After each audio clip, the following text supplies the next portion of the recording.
Bienvenidos y gracias por escuchar Verdad en la Red.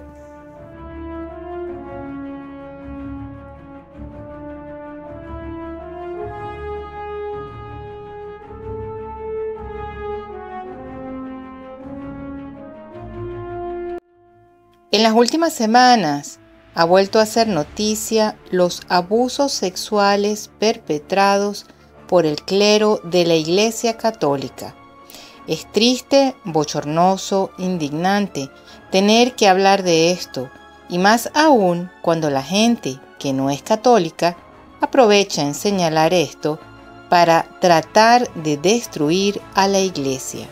Y digo tratar, porque recordemos que la única y verdadera Iglesia es la Iglesia Católica, aunque desde el Vaticano II la misma jerarquía de la Iglesia se empeña en atribuirle a las sectas una participación en el cuerpo místico de Cristo y rebajar a la Iglesia Católica, a la única y verdadera, al mismo nivel que estas sectas.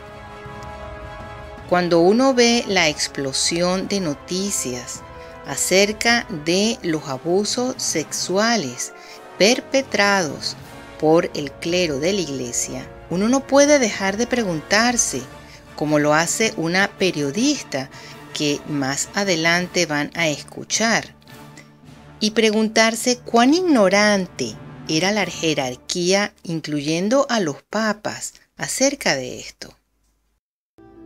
To say that John Paul was not given the information is preposterous. He is the Pope. People around him have this kind of information. One key cardinal, Angelo Sodano, stayed close to Maciel, even as Maciel funneled millions of dollars into the Vatican. Sodano would be Maciel's protector. No creo que hayan sido ignorantes. La cantidad de casos de abuso sexual por parte del clero de la Iglesia Católica mundialmente es muy grande. ¿Cómo es posible que no se denunciara, que no tomaran medidas drásticas ante tan grave situación? ¿Es que acaso tenían miedo de quedarse sin sacerdotes? Pero si ya se sabe que las vocaciones van en caída desde el Concilio Vaticano II y seguirán desplomándose, porque ese fue el instrumento de Satanás para tratar de destruir lo que pueda de la Iglesia. Sin sacerdotes no hay Eucaristía, y con sacerdotes deformados consagrando mal, tampoco hay Eucaristía.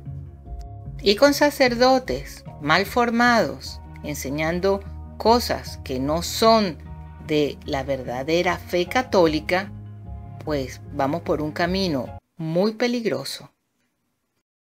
Hundreds of priests in the Catholic Church, both past and present, are accused of sexual abuse. In a grand jury report just released, the allegations date back decades, and there could be thousands of 100 so-called predator priests were identified in this report. About a third of the people named are from the Pittsburgh diocese. The priests gave their favored boys gifts, gold crosses to wear as necklaces. The crosses were markings of which boys had been groomed for abuse. The report also alleges the church took steps to cover up the abuse. You see, church officials routinely and purposefully described the abuse as horseplay and wrestling and inappropriate contact. It was none of those things. It was child sexual abuse. The world is in crisis. Cardinal Theodore McCarrick, tonight suspended from his public priestly duties after an allegation he abused a teenager in New York 47 years ago was found to be credible and substantiated.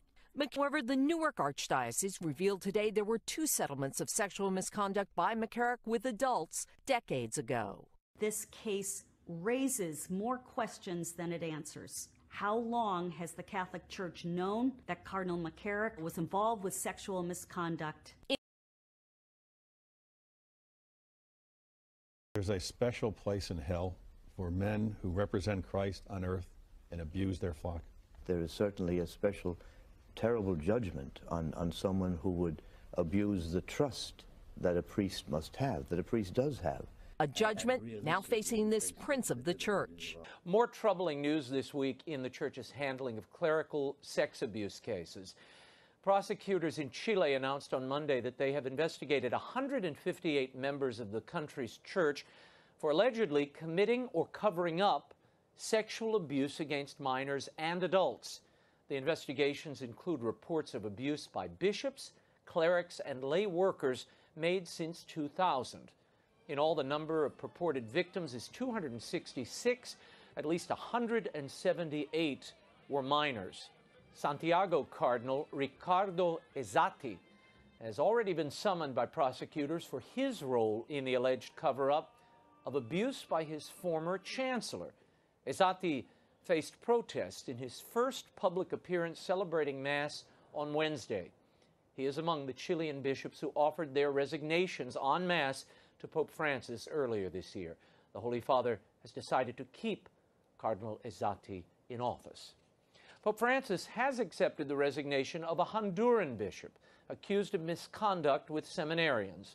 Bishop Juan José Pineda Fascuele was a top lieutenant of papal advisor Cardinal Oscar Rodriguez Maradiaga. The Vatican did not offer any explanation for the resignation, although there had been long-standing rumors about the bishop's sexual misconduct.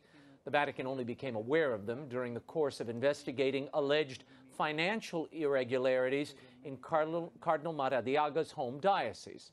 According to the National Catholic Register, earlier this year, 2 seminarians submitted written testimony to a Vatican official accusing Pineda Fascuele of making unwanted sexual advances. Meanwhile, the chair of Pope Francis's Commission on Sexual Abuse has admitted that he was sent a letter detailing the sexual misconduct of Cardinal Theodore McCarrick some 3 years ago. But Cardinal Sean O'Malley claims he did not personally receive the letter. He claims he passed the letter on to staff, who determined that its content did not fall under the purview of the Vatican Commission or the Archdiocese of Boston. Cardinal O'Malley said that he is deeply troubled by recent revelations of Cardinal McCarrick's misbehavior. O'Malley has called for new policies to hold bishops accountable.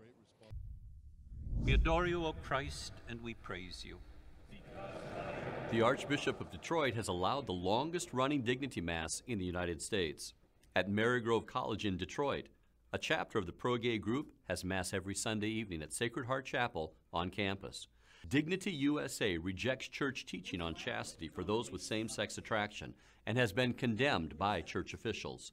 Detroit's Dignity Mass has been around since 1974, making it the longest-running gay mass in the country.